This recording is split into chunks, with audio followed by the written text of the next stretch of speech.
I know CPR. It's expired though. Good evening. Welcome to a special edition of Oral Conversations. Today in the House we have candidates for the County Commissioner of Charlotte, North Carolina. We have Angela Ambrose, candidate for County Commission, District 3. and we also have Giovanni. Giovanni Dorch, County Commissioner, District 3. District 3 has no better friend than George Giovanni Dorch. We want to be able to, he just threw me off with that one. Thank you for tuning in. Again, this is the Office of CUC 100, Community Unity Center 100. And we're asked the candidates to come out today because we want to discuss the housing situation in Charlotte. We're not going to say it's fair, we're not going to say it's unfair, but we want to say that we definitely have a housing situation. And today, by having the county commissioners here, we're going to give them an opportunity to be able to have a conversation about what's going on. We're not, as CUC 100, we do not endorse a particular candidate, but we definitely like to hear what they feel the issue is and how we can solve it. So that being said, we also have our investors from CUC 100 who's also come to join us today. Angela, I am a former real estate agent, and coming in from Ohio, when I first got here, the market was fairly open. It was very simple to me when I got here. In fact, it was a lot better than it was in Ohio.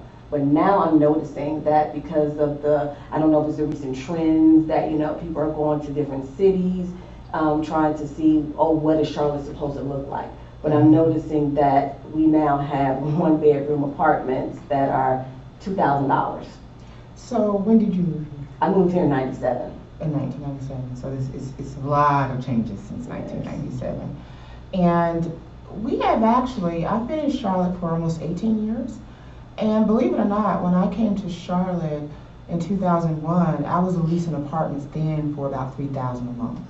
And so what's happening in Charlotte, in terms of, a lot of people just don't understand sort of the different submarkets within this city. And those are some of the things that, as we educate ourselves with the housing market, we can understand what areas are, as we realtors like to say, are up and coming or hot markets. And in that particular area, my first job in Charlotte was working for a leasing company, which was called Post Properties in South Park. So this was in Phillips Place in South Park. In 2001, I was leasing apartments for about $3,000 then. And Phillips Place. At Phillips Place. And is that? And they started anywhere from 1,000 to 3,000. We used to have a joke and say $30,000 millionaires is what we used to. And is that because of the area? Because I know Phillips Place, that's kind of South Park, so that's Absolutely. considered as suburbial, I guess, upscale. Yes, very upscale. And I was promoted when I worked in Phillips Place to Uptown Charlotte, which is sort of your gateway area, which is Uptown Place, post Phillips Place, and this was 2001, 2002. I was there leasing over $1,000 a month apartment. So what's happening is the growth has come. And so whereas these were sort of these boutique markets, now because of the boom and a lot of people moving here to Charlotte, these markets have sort of just spread out, especially in these inner city corridors that's here. But it's not new, and that's one of the reasons why I'm in this race, because Charlotte doesn't have the best eyes when it comes to planning and how it works for everyone. The markers have always been there. Charlotte has been moving in a trajectory. The problem is we haven't been preparing native Charlotteans and people who are here to meet this trajectory that Charlotte is trending to, or growing to. Giovanni, how long have you been in Charlotte? Are you a native? No, I'm not a native Charlottean, but I've lived in Charlotte since '99. Okay. I'm registered from Buffalo, New York. Okay. And do you see the trend being from the housing market in Buffalo to, is it kind of equaling out to what Well, you see in Buffalo, Charlotte? there's a lot of steel jobs have left that area, the Northeast. Manufacturing jobs have left. Even people are leaving. So there's a lot of abandoned properties. So there's really no comparison between Charlotte and Buffalo, because Charlotte is thriving twice the rate as Buffalo. So. Is anyone here a native? I'm not a native. I would say this, I am not a native of Charlotte, but I've been coming to Charlotte since I was a little girl. I have a lot of family here in Charlotte. My mom used to live here. I'm from Winston-Salem, so I'm from North Carolina. I'm originally from Winston-Salem. My dad graduated from Johnson C. Smith, and I have been just coming to Charlotte forever since I was a kid. So I jokingly tell people I'm not a native, but I'm the mother of natives. Yeah, I know, like, I see a whole lot of Ohio tags and New York tags, and so it's like, well, who's the native anymore? Because I mean, But they're here. They're I've very been much since here. '84, so I probably. Yes, yes, yes. No, but really though, this is the question when I talk to people. This is the question they want to know about Charlotte. And I lived in Atlanta for 10 years also. I'm from right down the street, gas station in Clover. So I started coming to Charlotte in '84. You know, a lot of people I know go way back from then, right on West Boulevard in Dalton Village. It ain't that no more. But anyway, this right here what people want to know. They look at Atlanta and they look at Charlotte. At one time in the early 90s, they say Atlanta and Charlotte is just alike right now. Where Atlanta had a whole lot of money, black mayor, black police, everything black. Freaknik, everything in Atlanta was just black, all the money. Yet you had these very, very poor areas where no money went to. So what people want to know right here in Charlotte, North Carolina right now, and you know what Vi Lyles, her statement, she said the reason Charlotte's like that because they don't focus enough on race and poverty. That's what she said on PBS. I posted and sent it to her a lot. Anyway, how does Charlotte, where the county commissioners, the signing budgets with city council and billions going around, we ain't even talking about the $5.1 billion they got in the transportation action plan for the trains, a 25-year plan, stuff like that. We talking about every year there's billions being spent. How does all this homelessness, Charlotte being dead last in the whole United States for every big city in economic mobility, meaning a child born in Charlotte got the worst chance in the whole United States of coming out of poverty with all this money. How does it keep being like that? And how can one person go in there and change that when obviously the people in there are not changing it? That's what people I know want to know. What's the difference? What you gonna do to change it? Well, I think there needs to be a different, a blend, a fresh new energy of different county commissioners on the board. I think some of the county commissioners need to have an action plan in combating this economic mobility crisis that we're in. I have the action plan to combat the economic mobility, and that's called 3E. 3E is education, expansion, and entrepreneurship. With education, I want to bring back universal pre-K care to CMS. Studies show that kids starting off early in life do better later on in life. So I want to invest on the front side of our children's life versus investing in jail care and welfare on the back side of our children's life.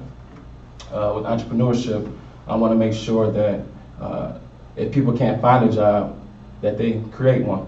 I think entrepreneurship is the driving force for the economy.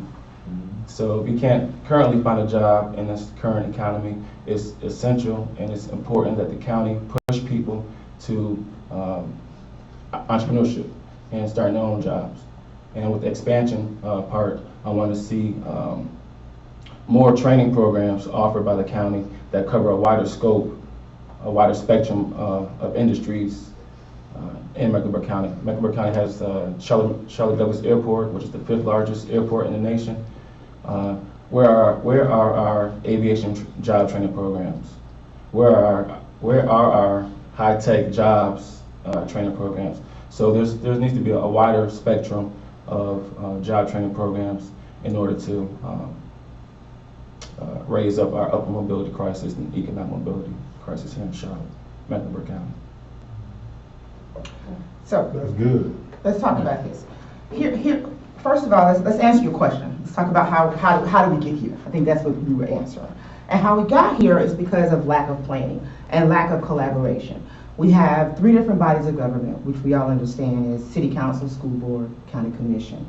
And because of that lack of growth and because of that lack of planning, it has created what you see here. Let me clarify some things first of all. Charlotte does not have a lack of housing. Charlotte has plenty of housing. That's not the issue. What Charlotte has is a lack of affordable housing. And more specifically, what we lack is affordable housing at 30% AMI. And what does that mean? That means 30% of the area median income here for Charlotte. That's where our critical point is. We actually have an excess of housing that is going to be that sort of over 60 and 80%, which you see a lot of these sort of apartments, mixed income apartments building at that range. And that's not where we are in the critical place. Now, how do we catch up? Because we have to talk about what can we do now? We can't go back and fix the past. But what we have to do is get serious and get intentional about looking at what do we have right now. As I like to tell people, I'm like, Charlotte has left its natives population, and in all honesty, in the bowels of its growth.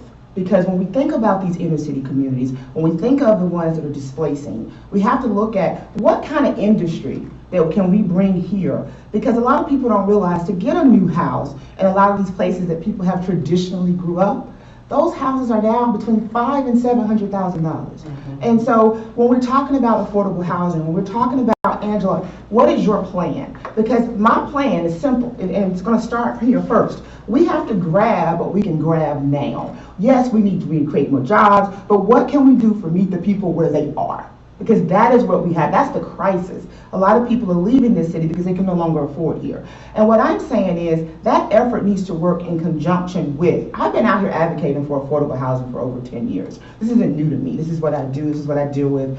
And this is what I'm very passionate about.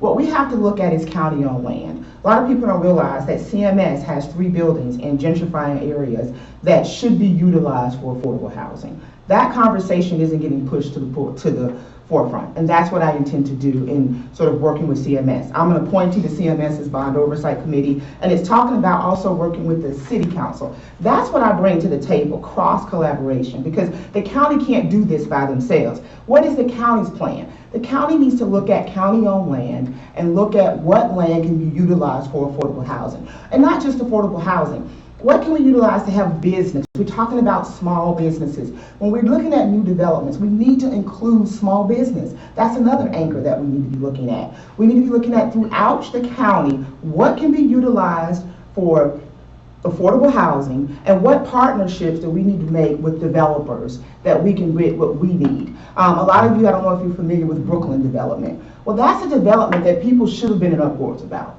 because Brooklyn was county-owned land. And in this Brooklyn development, the Housing Authority only asked for 10% to be used affordable housing on a neighborhood that was decimated, that was African American to start off with. And so when we're looking at county-owned land, we have to be our voices need to be amplified, because when we're saying we want more affordable housing and we want to get developers to include what we call inclusionary housing, how do they take us serious when we didn't do it when we had an opportunity with county-owned land to only do 10%, and that was only rentals. It didn't include what I call equity in housing, which is home ownership. That is something that if Angela would have been on that seat, I would have said in the RFP, we need to reduce the cost of land for the developer so that I can get more homes, more small business opportunities there, and some opportunity for home ownership in this development. Those are the kind of things that from a real estate background I'm looking at. Now when we talk about economic mobility, here it is. We don't just need to look at economic mobility. We need to figure out what industries are going to be around for the next 100 years. Those are the things. We don't need to spend a lot of money in businesses that's dying industries. What industries like robotics, things like that we can bring to Charlotte. Just this week, I brought the first modular modern concept to this city. What is that? These are homes that can be built to hurricane standards. In the maximum amount of time of, we're talking 6 to 8 weeks. We need to have an affordable housing crisis, and I just told you about a program I can get built within 6 to 8 weeks, built to hurricane standards. Those are sort of things that I want to bring to the table, work with the city council, and say, how can we partnership here to bring this? But not just modern homes.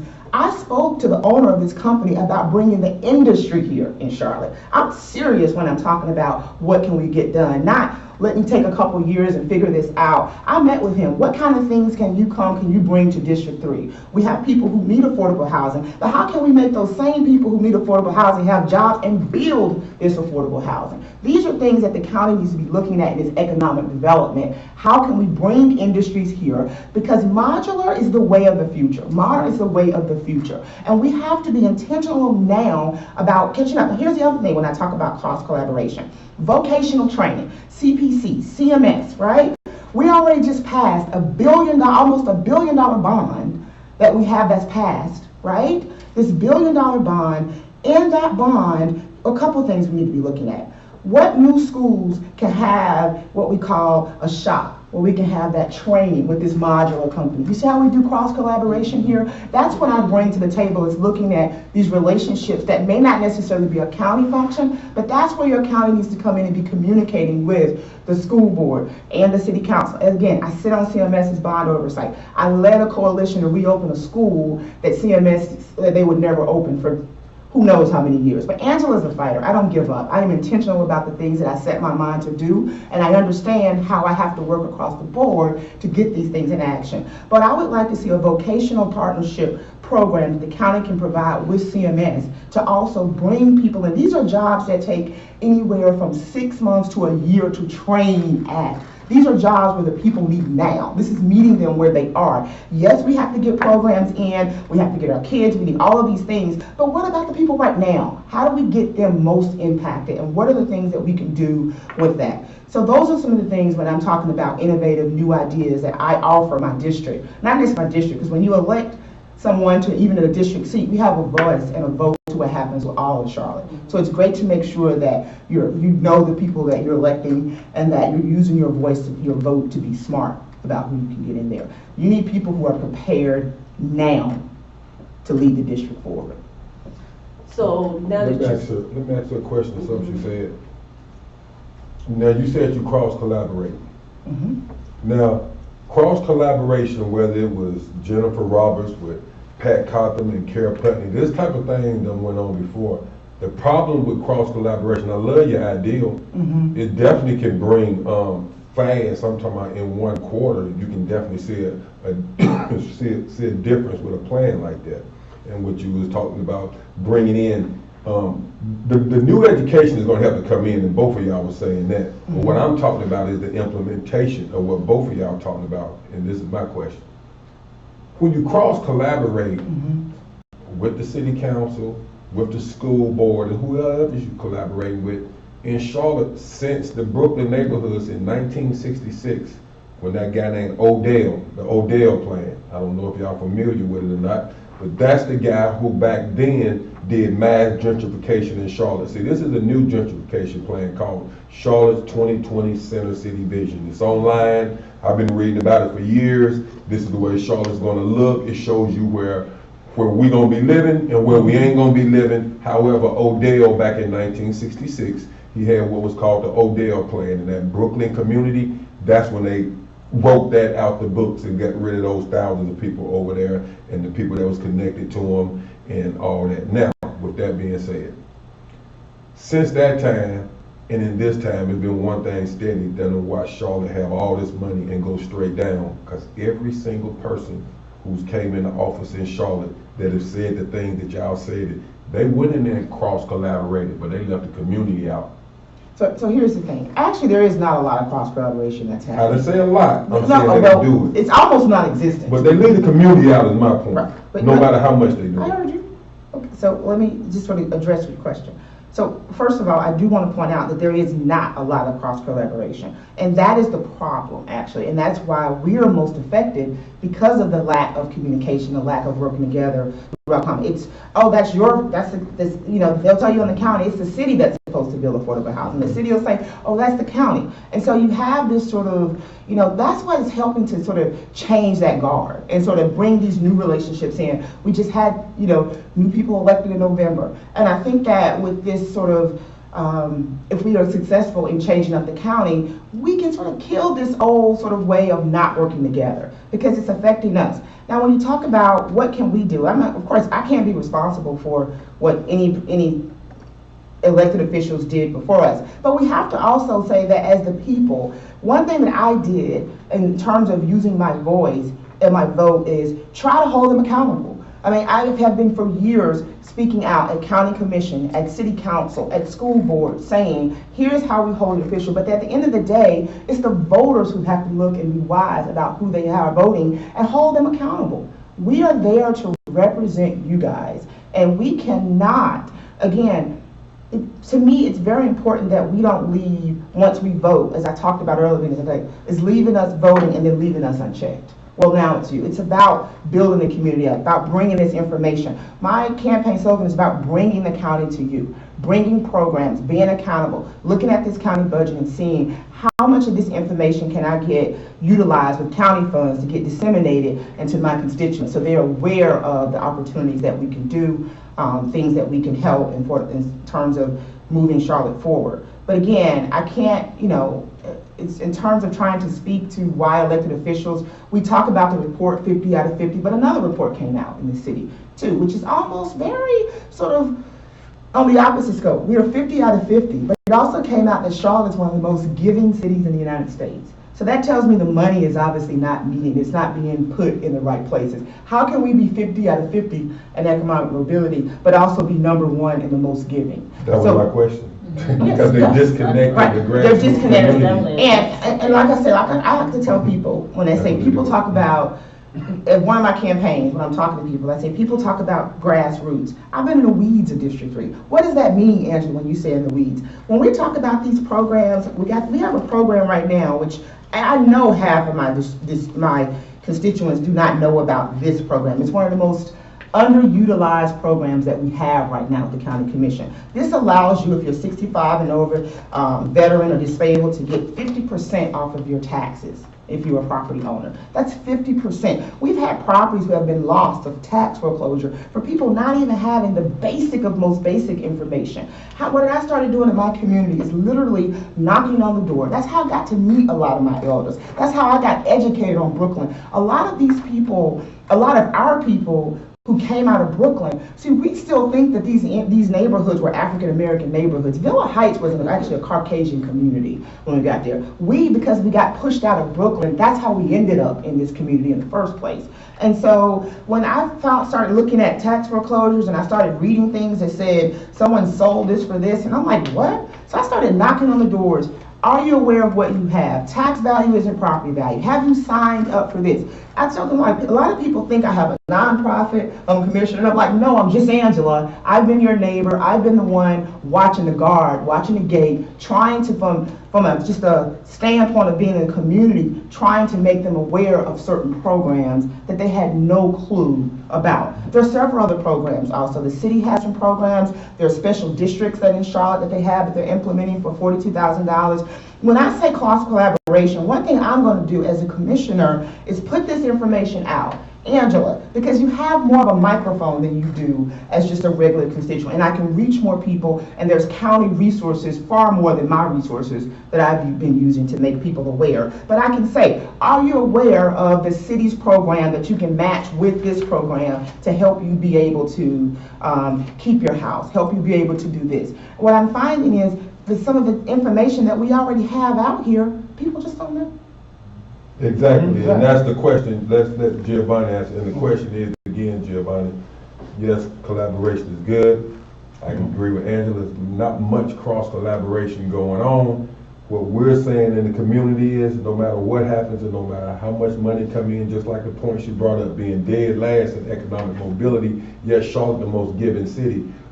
Why is that money not making it to the community? Why is it going everywhere except into the community? And how much do you collaborate in the community, not with city councils or county commissioners or school boards, in the community with grassroots groups, and how much would you continue that if you want?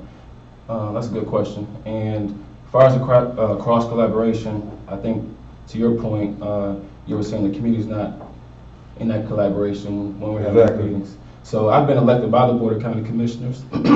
I have been elected by the Board of County Commissioners to serve on the Community Relations Committee for the City of Charlotte, which I serve on 4 different subcommittees.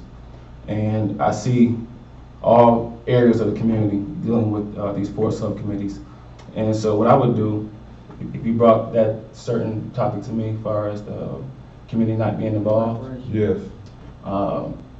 that sounds like there needs to be more town hall meetings, more including the community more on different meetings, information, and just having the county or having the community engaged and involved. It's not rocket science. Just have them involved, have them engaged, and do the best that I can do to put the word out there as far as programs like Ms. Angela was talking about, stuff like that, things like that. I want to add something here too. So what I'm finding is there are town hall meetings, there are these things, but if we don't get to the people to where they are, that's the reality of it is. And how do we bring this information? And that's what I'm going to be learning. I already know a lot of it. In Charlotte, in the district, there's neighborhood matching grants program, and the city of Charlotte has a whole list of all these different communities, all these different neighborhoods that live within the district. And it's about, because I come from grassroots, I know it's not about one person knowing everything. It's about connecting to people who have specialties in these particular areas. I know what groups are working with police officers, what groups are this. It's about seeing who I have that I can work with and form partnerships to make sure that the information is getting out and getting disseminated through. Everybody can't come to a town meeting. Everybody can't come. And we've had these things, but how do we reach them where they are to get the information? As I said, this program has been underutilized. Why? They don't know about it. To get to a town hall meeting, they have to know about a town hall meeting. And that is plugging into people who are in the community, organizations who are actually active in the community. What I also realize when we talk about being one of the most giving cities, we're obviously not working with the right organizations. I think that some of this money, I have to say, it's like these nonprofits, I will be evaluating which nonprofits are effective. That's the thing. Which ones do we need to continue relationships on? Which ones still need to be getting county funding? Which ones are being effective? Because if we're giving money and grants to nonprofits and we're not getting a return, if I see a program like this where we're paying a nonprofit to disseminate this information and I still see that for the last couple of years it's underutilized, I'm going to be looking at another nonprofit. I'm going to be looking at how are we spending our money and what kind of return are we getting in the investments that we're using with your tax dollars. That's very important. The other thing I want to just sort of piggyback for a second and talk about, if you study urban planning, there's this shift that happens every 50 years. And when my parents were young, their goal was to move out to the suburbs. And now we have infill development, so everybody wants to sort of move back in. And what I say, because I come from a real estate sort of background, I sort of try to explain it in a simple way. In real estate, when you're looking at development, you have what they call ingress, egress. That's how traffic flows in, and that's how traffic flows out, right? So when we're planning, I like to say, when we're planning our progress, we need to mitigate our migress, which is so when progress comes in, the minorities goes out. That's the problem. Mm-hmm. And how do we make it? How do we look at our planning? Because we're planning these things for the next 20, 30 years out. Are we looking at developments when they come in to say what impact are they going to have when they come into these developments? How is this information coming in? Are we giving the opportunities for small businesses to participate in some of these developments? Are we planning for affordable housing then? When the plan's there, that's when we need to be planning the housing, not when we get there, everything's in space and we're trying to, run behind and go, what can we use now? We haven't properly planned. And I think that's the biggest lesson we've learned here in the city is that we have lacked the proper planning. So as we plan now for our growth, we have really got to get intentional about trying to grab what we can, but all these places that we're looking at, we need to say, how does this progress affect the community and the culture, and why does it always push minorities out? When we talk about displacement, because that's the big thing. I like to call it people's gentrification. I call it serial displacement, because that's what it is. Mm-hmm. And when we're looking at this, it's really sad because you'll have people who say, well, let's stop this. Real estate is a free market. You can't shame someone for moving into a community. You can't stop. And what's happened is because we're not economically prepared, that's why we're scared, because you can't push anybody out anywhere when they're economically prepared and they have a job and they have a decent wage. Then you can't come and they're going to listen, let me sell this because I've got a job. I'm not worried about growth because I'm in a position where I can be a part of the growth. Now, Angela, how do we make people also have an opportunity to be a part of the growth? When I talked about this $1 billion bond, I'm looking at, on the bond oversight, I'm looking at the breakdown. Some people think, well, these are new schools. Some of us hear new schools, my kids are going to be going, but a lot of people in Charlotte hear business, hear opportunity. This money has to have minority participation. These funding that we get from state dollars, and I'm telling you, that minority participation, they have to order a company from a black-owned business with nails because they can't find enough electricians, they can't find enough businesses to fill the minority participation. These are things that I want to get out and say, guys, do you realize these jobs are going unfilled? We have money, we have positions here that you don't know about, and these are skilled trades that you can go and get electrician. These are things that you can do, and these are the kind of things that when I get this microphone, I have more people listening that I can educate us and say, here are ways that you can help take care of your families now, within a short-term period, 6 months to 1 year. We talk about health information technology. That's a different subject, Angela, for a second. Well, okay, all right. That's a different subject. It ties into housing, though. All of it tie into each other. Okay. But the point is, I'm getting at, whichever one of y'all, if one of y'all get into county commissioner, all your ideas, tell me how do you get how many commissioners to agree with you, and what's the method that you will use? Because the ideals can be as great as you want. If you can't get a certain number of those on the county commissioner to agree with you, what are your relationships with them already? What would make them agree with you? What have they ruled on? What have they did lately that make you think they would agree with the things you're doing? Because we're talking about when it comes down to it, it's going to be running again in 2 years, somebody. And if that's not implemented, we want to see who was with that and who wasn't. Okay, well, I'll take that. So I do have relationships at King Cotham, just with different people on there. But you're absolutely right. You can't get anything done unless you have those 6 votes. And from my background, that's what I do. I make deals every day. When I looked at reopening Villa Heights, that had to come from relationships. That had to come from being able to negotiate. What are you looking at? That's what I do every day. I'm a negotiator. And how can I fit this? When we're looking at programs, you need those votes. And so what that means is we all represent different districts. Who are the people who share a lot of the same goals, who put in their platform a lot of the same ideas that you have? These are the people that, again, it's for you guys to elect wisely so that we have people there that have that energy of collaboration when it gets to there. But it's also knowing what's happening in different parts of the district, talking to our at-large candidates. I have a relationship for years with Ray McKinnon. I mean, a lot of different people who are running now, a lot of people who are sit there, Ella Scarborough. I've even had conversations with Bill Malik over time. It's about bringing them something, a solid policy, and negotiating collaboration amongst us to even get it to move forward. Because there's not anything, I'm not going to be successful at anything if I cannot get those other 5 votes. Right. So you definitely need 5 votes to get anything passed on the county commission. And bargaining is the only way. Figure out what they need. Maybe you can help them with their decisions and letting them know what your ideas are and how they can help you with your ideas. So it's a bargaining tactic that has to be used more steadily and regularly. I guess where I have a problem with that is the fact that, to me, it sounds like, and this is just me, this is why I don't get into government, I really don't get into politics, but when I hear you say that, what I hear is, this is a game with our life. This is what I hear. Because I'm hearing you say, you gotta juggle, you gotta barter, you gotta pretty much play ball.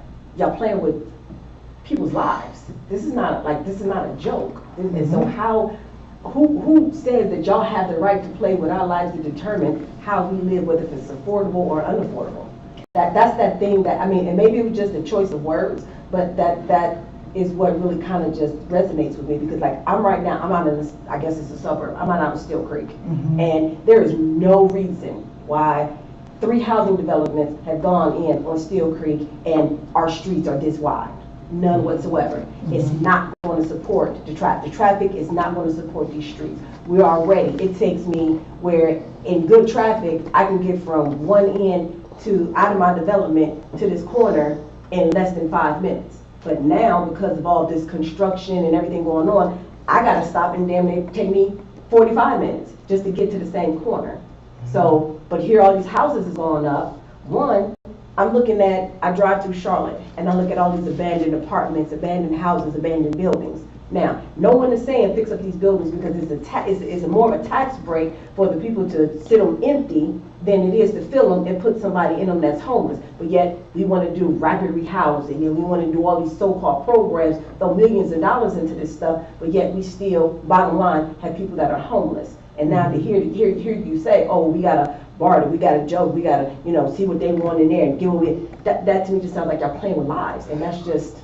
So I would like to answer your question. The reality of it is that's how it works. We don't set the law. You cannot be effective unless you have those votes. I can get in there. If I don't have, see, that's the problem now. A lot of people, it's well documented and observed. You have a lot of commissioners who don't like each other, they're not working together, and that affects us. But the reality, don't let anybody, I would be a liar if I sat here and said, I don't have to negotiate. You have to have 6 votes to get any policy that you're pushing forth done. And that's not my issue, and I totally agree with that, because again, I'm in right now the board for CUC 100. We are 5 executives. We have set the policy to where even to get somebody into our organization, at least 2 or 3 of us have that phone call. And then we say to the other 3 or the other 2, hey, before we even say, yeah, you've come in, we've ran that by our other ones to where we make sure that we have a unanimous before anybody even comes in to be an investor into our organization. So again, I have no problem with the voting process, but my issue just is, if I don't like you, what you got for me? You want this passed? Okay, what you gonna do for me? So how is it that what you gonna do for me affects the people that you say, oh, vote for me, but getting still, you playing with their lives. And I'm not saying you personally, but the game is set up to play with lives. So I guess. Hold on. Look, because I understand what you're saying, but the fact of the matter is, politics is the dirtiest game in town. Look, there's nothing. Listen. I mean, honestly, listen. I mean, this is not like it's funny type of game, but it is the dirty. It has always been the way the government is set up. For you to be born to have a birth certificate, you have just engaged in the politics of corporate America, because they about to use that birth certificate, that social security number, to do their business. Right. They have a census count that they give out money depending on how many numbers was there. Some people may get overcounted, some people may get undercounted, yet that money goes to the count. This is democracy. It's set up where if you got any feelings, you're going to get ran up out of there if you're going to try to go to any length. The things that politicians have to deal with, a person not in politics would never deal with. People will openly come out and talk junk about you like they've been knowing you your whole life in front of your mama. That's politics. And I want to add to that too. See, I hear these conversations every day, as I want to be in politics, but you just talked about your streets. That's politics. When we talk about, people don't realize you're in politics whether you want to be in politics or not. You got an issue with education. You're in politics. Right. You got an issue with affordable housing. You're in politics. You cannot be, I think sometimes that sort of frustrates me when I hear people say, and that's the problem, is because we have a lot of apathy, and that's why we don't see a lot of people turning out, because they think, I want to be disconnected. There's a politics going on, and I don't want to have. But we're 50 out of 50. We're all of these things. If you are alive and breathing in this city, you are some way involved in politics. That's just the reality. And I agree with that. Just like we said today in our meeting, absolutely.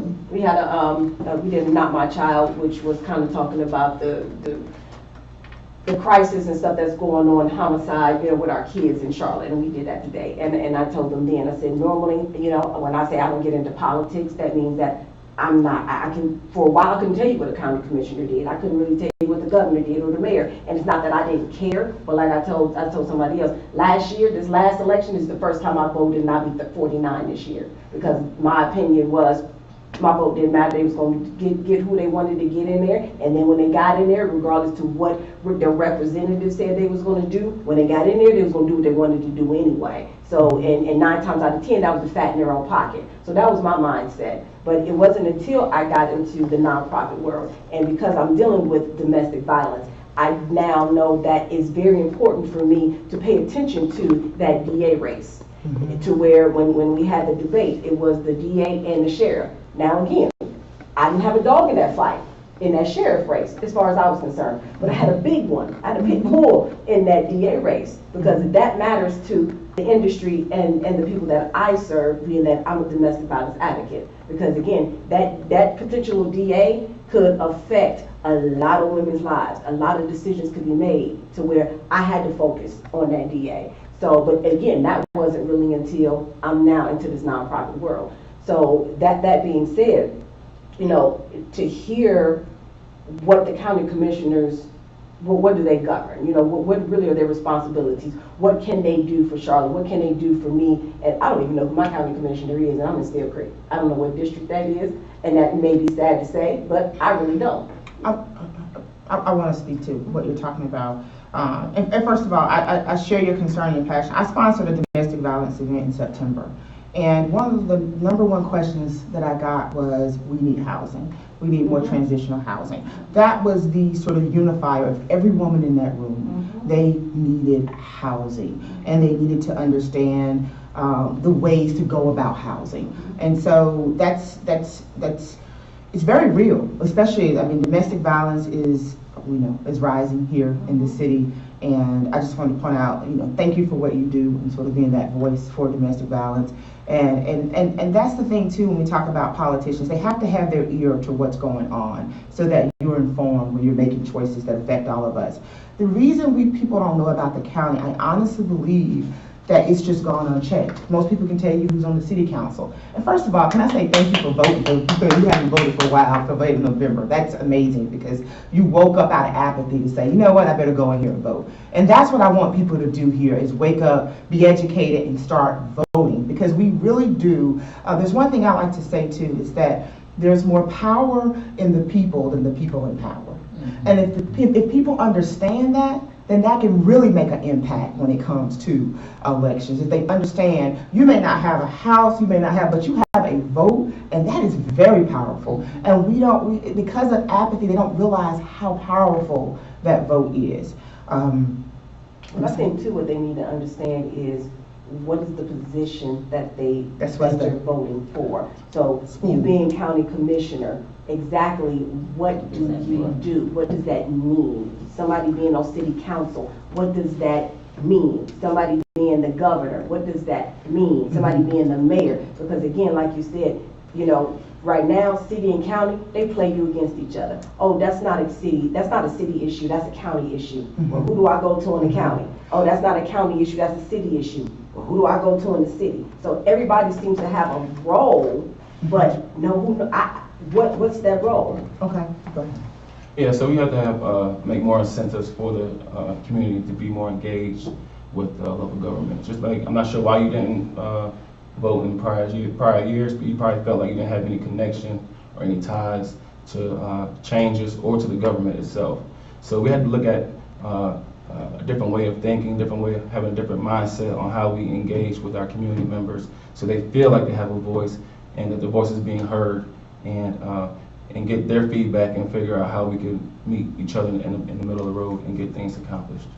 Let me ask Gio and you this right here. Okay. You know they about to get somebody else on the Panthers, right? Everybody know that. Your You know, with that person coming, is one thing that we know for sure.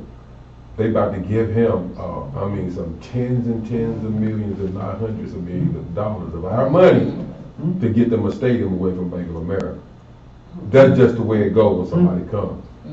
So I'm not giving any public money to Okay, now any sports team. the question is this. The question is this though. Whether you in office or not, how do you best get out ahead of that and address that? Because that's at any stadium, anywhere, including the stadium that was here. Basketball or football. A new owner come in, one of the deals with it is they're gonna give them corporate welfare.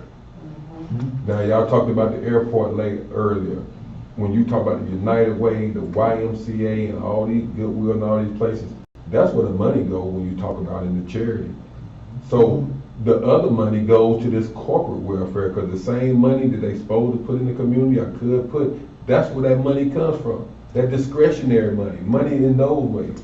So, I want to answer this. I just want to quickly say, your question, you asked a direct question. The county is responsible for the school board budget. That's a county function. The county is responsible for parks and recs. That's another function. Department of Health and Human Services, that's a function. We like to say soft services, but they're really hard services, especially when they come to minorities. These are things that the county sets the tax rate. Those are very important things that county commissioners do. Answer your question, when we talk about the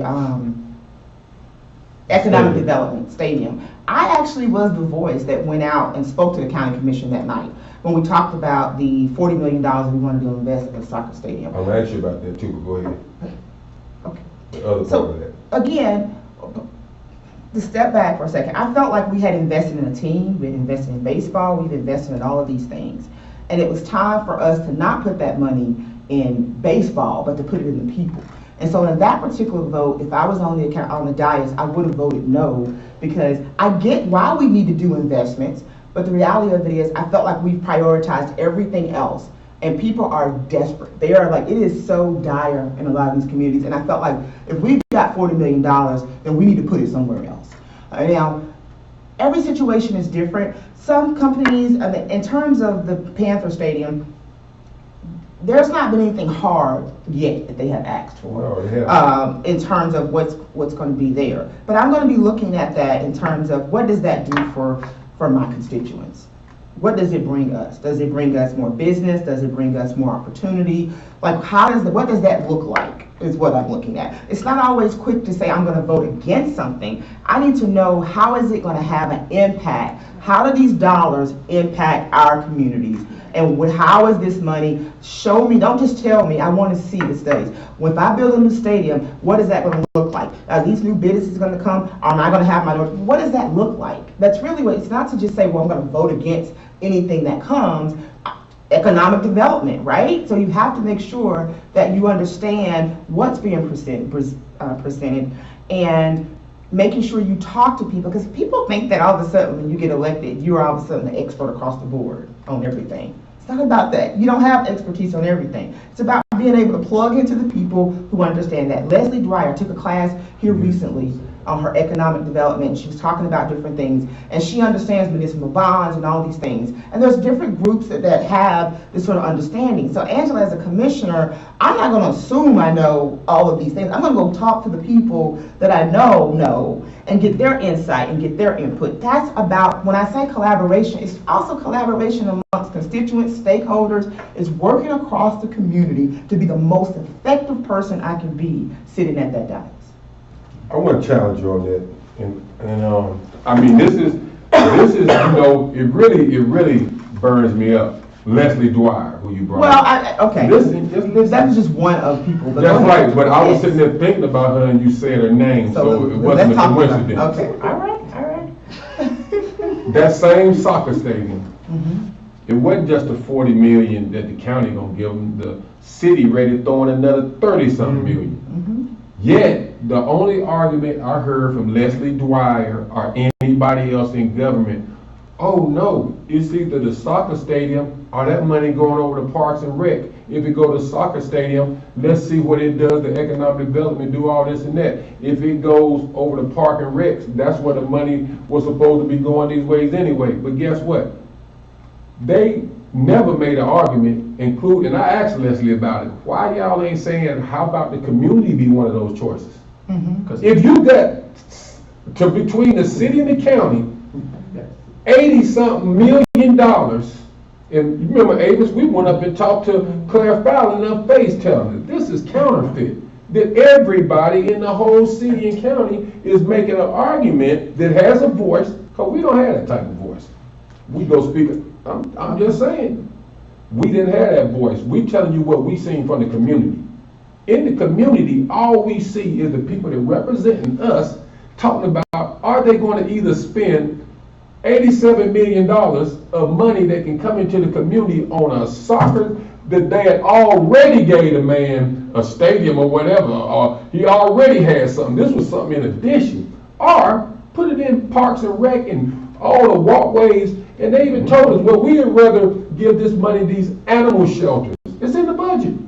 They'd rather give it to Lions in the Road. Nobody's making no argument, any argument about giving money to the, especially Leslie Dwyer. She wouldn't even answer me. And she got something to say about everything political. Hold on. So Leslie was one of voices that when I'm talking about it. But when you say no one did, Angela did, and it's documented. And actually one of the tapes that the city sent out was me speaking at the stadium that specific day, talking about why are we not putting this money in investment, in our people, in affordable housing. I was there that day. So when I say, I'm not just talking about where I'm doing things. This is my life. This is what I have been doing consistently. And there's a documented video I just found out from April's was like, were you aware they recorded you that night and made it part of a showing? I didn't even know that, but I was there. I am there when it matters. That's why you need people like me who, I don't need it to happen. I was there to say, you guys slow down, you need to put this investment, because there's another reason why I was concerned about the soccer stadium. That location was going to be very close to a neighborhood that's already going through displacement, which is Belmont. And I felt like putting that stadium there, people are already behind the 8 ball. There's not enough investment in there. We talk about people quick to say, well, we have a lot of concentrated poverty. We have a lot of affordable housing. But I can write a book on displacement because I've been in Villa Heights for now, it'll be 13 years. You understand? Even the beginning stages, after the market. And best believe if 2008 would not have happened, we'd be so far displaced in this community in Charlotte, we don't have any clue. But the market crashed, and that slowed down a lot of things. But it's that foresight, and that, you know, like I tell you, I wasn't part of a nonprofit. That was me as a constituent saying, wait a second, that day, talking about the stadium, reaching out to all of them, saying, you guys, if you can find $40 million, I got some places you can put it at. Not at a soccer stadium. This is not right, and it's not the time for it. But it Okay, still so- all falls down to the same thing that just America, people in general do. They would rather spend $1,500 to go to a Beyonce concert than give $5 to a nonprofit that's trying to help someone out on the street. So it all boils down to me, I, how can I be entertained? What is this doing for me? What makes me feel good? So either way it goes. I mean, whether you build in a soccer stadium or football stadium. Now, the only reason why I can say I'm okay with that is because we've got people in CUC 100 who actually make a living off of working the concessions. That's the only reason why, because I can see where it builds jobs. But again, at the same time, here you're now giving millions of dollars to somebody to go out here and hit a ball or to run down the dang on field, which then none of those are actually getting any of that millions of dollars back into the community. Now you got Cam. Oh, Cam is doing whatever Cam is doing. Cam is what, one out of how many that's on that team? So again, you're still paying for the point of the fact of being entertained. And that's really what it is. It's a me, I. What can I get out of it? What makes me feel good? Either way it go. I had a store in the Belmont community, and I think I closed my store in 2002, and I was aware then, of course, of the plan for that area. And we clearly understood that what's going on is the uptown. And all of us know that. And a certain perimeter there then. I knew they were going to take that area now. And they are behind. And so the ideal, of course, is to move us out. And with doing that, and it was a part of a team, which is with the Sheriff's Department, the Police Department, Rest Care, the company I work for as well, and several other organizations to help those individuals who are being displaced. Because they're giving them, and Pat was talking about this, they're giving them $30,000, and people who are in that neighborhood think that's money. And then they take it, and it's like, oh, I don't even know where to live. And so, I also think, and with being that voice that you guys are looking to have as well, we understand exactly what you can say. But as we said, if the rest of them are not on board, it doesn't count. But we also have to factor about what our voice looks like for our people, the brown people. And so understanding, being in meetings, all the time and seeing the way Charlotte is working, the brown people are not the ones that are looking to be, or a certain group of people are looking to be in the downtown area. And even in the suburbs, you've got some areas that they don't want them there either. And so when we talk about affordable housing to me is any house you can afford. And so they've allowed those particular areas to be housing that can't be afforded by brown people. And so as you continue to go out and you look at how far it's going out. Because even with the library was supposed to close and then they put that off because what are they going to do with all these homeless people? We sat in a meeting about that. So that's changed as well. Because you got to figure out now they're renovating the George Shinn, the homeless shelter, right? That's not going to stay there long either, you know. Because they don't want that in that downtown area as well. And so when you talk about, Rodney, about this money that they have and what they're going to do versus this, and it's never the community, because the communities that we're talking about deal with who? Brown people. That's who we're talking about, of course.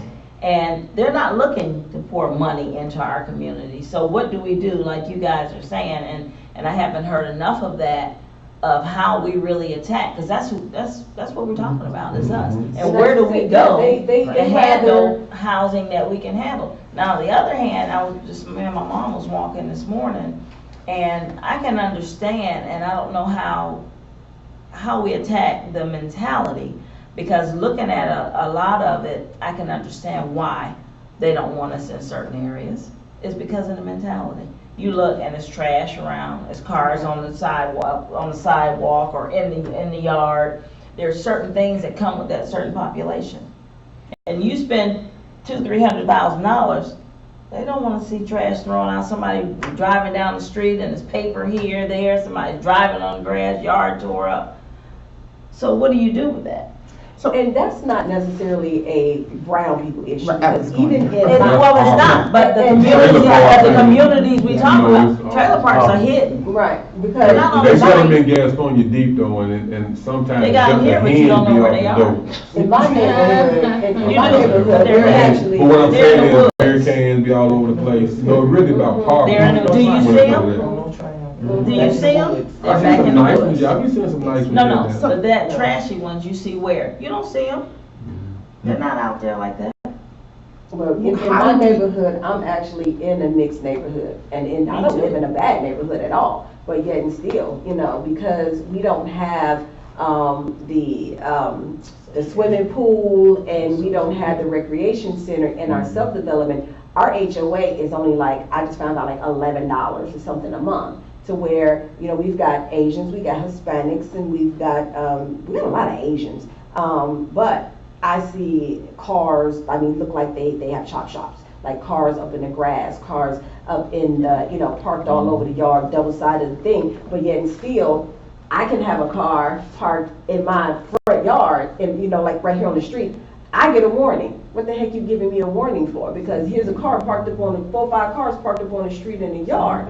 But, you know, again, it goes back to, like I said, it's still funny to me how they rather have these buildings that they can fix up, and instead of fixing them up nicely, and like you said, teach it, because again, it's really all about, it's a mindset, and I'm a firm believer in that. So when you got the brown people or the low and poverty people, then give them something nice and say, hey, let's teach you how to, you know, maintain what you have. Or But- watch the investment. watch the invest, but Because the the investments by investors neighborhoods. though are, what I'm saying is, I would really say, I would like to pick and choose, if we can't, pick and choose your investors. Pick the investors that really want to be about the community, that's going to, you know, put affordable things in there, because right now, they, like I said, the buildings that I'm seeing, they get a bigger tax break being empty than they do having somebody in them. So to me, what they're doing is, like I said, in the real estate world, what they're doing is, they're waiting for these investors to come in here and say, hey, I'm going to buy this at a certain premium, give it to them, and then they take that and then they build those unaffordable houses. They build these high rises. Like I said, out there where I'm at in Whitehall right now, you've got 1 bedroom for $1,500. I'm in a 3-bedroom, I'm in a 4-bedroom house, almost 3,000 square feet. And I'm like, what, $1,300 a month. But you have 1 bedrooms in Whitehall, $1,500 a month, and they're steady building them. And why do you, that's another Well, thing. so there's a lot of different things that I'm hearing here. I think the first thing that, how do I? And I don't even know who is my county commissioner, because I've been there for 7 years and I don't know who that is. Who is And that? that's a problem. Let me, Because I've never ever seen them. Do I have one? I haven't. a lot of people feel like that. So, well, Can I go online? I want to talk about District 3, since we're both here, me and Georgia here, about District 3. A lot of people don't realize that in 2008, there was this amazing woman, this black woman named Valerie Woodard, who died in 2008. And when Valerie died, that our opponent was appointed to that seat. That's how he got there in the first place. And he has never been challenged since he got there. And so there's never been another Democrat that's challenged him. There's never been another Republican, independent. So he has sat there for 10 years unchallenged in this seat. Before that, he was 13 years our school board district rep. So he has been in office for now 23 years representing District 3. And if the people are happy with District 3, but if you don't like the fact that you're 99 out of 100 counties and 50 out of 50, then you need to be looking at Angela Ambrose for your next commissioner. But anyway, sorry. But anyway, let me go back. That was a good plug. I know. He plugged me in.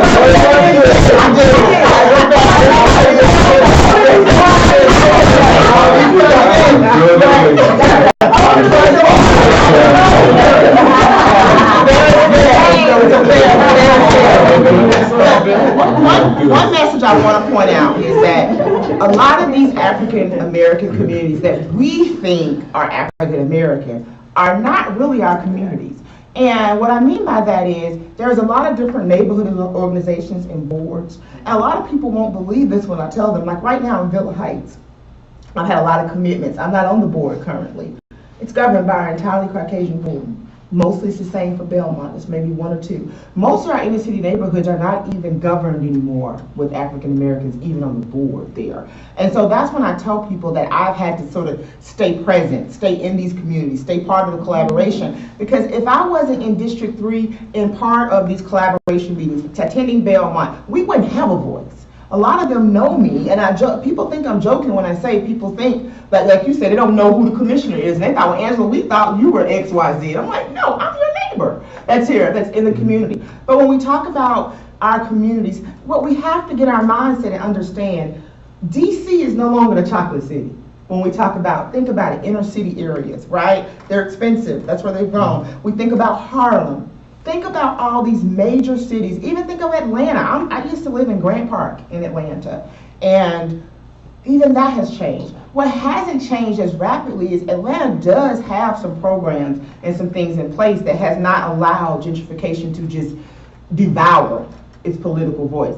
And that's what's happening here in Charlotte. That when we're pushed out, think about a report just came out when we talked about, first of all, it said 1,200 years before we'll have the affordable housing that we need. Anybody read that? 1,200 years. That was documented. That paper it will take us 1,200 years at the rate of 50%. That just came out. Also, it also just came out, it talked about ridership being low on the buses. Did y'all see that? That also came out this week. I'm thinking, of course ridership is low because most low-income people who fall between 30% AMI are being pushed out of the city. That is affecting the ridership with transportation. All of these things are sort of interconnected. So when we're thinking now, it's not just about our communities, it's about looking in these neighborhoods and saying, how do we educate our elders, people who've been there, how do we let them know about tax property? I'm in real estate. I don't tell people, don't sell your house or don't do this. If you decide to sell your home, you need to be educated on your property value and you make a decision. It's not about pushing you out or not. I'm not going to tell someone who grew up in a community that they want to sell their house and take advantage of that economic opportunity. You're not going to get that from me. But what you are going to get is what your property, what I think it's worth, here's how to invest, here are some programs for people who are choosing to stay. Or if you decide to sell, how can I help you invest in other parts of the market? How can I help you? Sometimes that's a ticket out of poverty. A lot of time people are not realizing. They're selling their birthrights for $20,000 and $30,000, not understanding that that land is your ticket into economic mobility. And so those are some of the things that I feel like that I bring, and I can amplify these kind of things, because that's what I have been doing already in the community. Okay, so I'm going to... Well, I think for the sake of time, we're going to go ahead and kind of let you kind of get one more plug in. Honestly, this time. I plug last, so I'll let Plug you last, so we're going to go ahead and let you get your last plug in, and then Angela will let you get yours, and we'll go ahead and just say, see you at the post. But Giovanni, what would you like to say, honey? Okay, let us go first. Oh, well. No, you can plug. Well, okay, all right, I'll go first. Thank you for being a gentleman, so I'll accept that. What I want to say is, when you vote, so early voting has closed today on May 8th, you need to vote smart. Vote people who are ready on day one. Angela Ambrose is ready on day one to implement policies, because you can't have anybody there. It's not about being a friend. It's about having someone that's going to bring opportunity, that's going to work with you, that is going to be working in a cross-collaborative way that's I've already been doing. I am a 12-year resident of District 3. I am appointee to CMS School Board. I'm part of the neighborhood collaboration. I'm a realtor. I'm part of several different Black business groups, and I know a lot of our seniors. But most importantly, the most important thing I want to say is, I know where the disconnects are in District 3, and I see myself as a connector. I am not a politician. I am a public servant, and you need to choose very wisely that you have the right voice there, because there is no more time to play around. Thank you, and vote Angela Ambrose on May 8th. So Albert Einstein once said that no problem can be solved with the same level of consciousness that created it.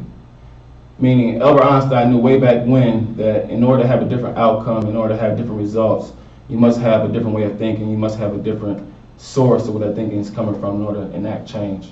So with me, George Giovanni Dortch, I am running for County Commissioner in District 3, and I'm the only candidate that's running passionately to invigorate District 3 in a way that will have a positive impact on our youth, our families, and our senior living. On this Board of County Commissioners, we must have a fresh new blend, a fresh new energy, and fresh new ideas combined with consistent leadership that will make our county more prosperous, more inclusive, and more equitable. Like I said, I have been elected by the Board of County Commissioners already to work with the Community Relations Committee. I serve on 4 subcommittees. I'm also the chairman of the Black Business Owners of Charlotte. Black Business Owners of Charlotte came up with Black Restaurant Week. So as a regular citizen, normal citizen, I helped achieve $800,000 in revenue for Black businesses in Charlotte-Mecklenburg in 1 week's time. So yes, on this Board of County Commissioners, we do need a friend. The community does need a friend in local government, and I am that friend. And District 3 has no better friend than George Giovanni Dortch. I have the aptitude, the attitude, and most importantly, the energy to be the next county commissioner for District 3. District 3 has no better friend than George Giovanni Dortch, and we see my name on the ballot. Your name is on the ballot too. Thank you. Well, we want to thank you for tuning in to this special edition of Warm Conversations. We will actually be recording next week our 3rd episode, which is titled The Power of Race. We look forward to seeing you then. Have a good night. Peace.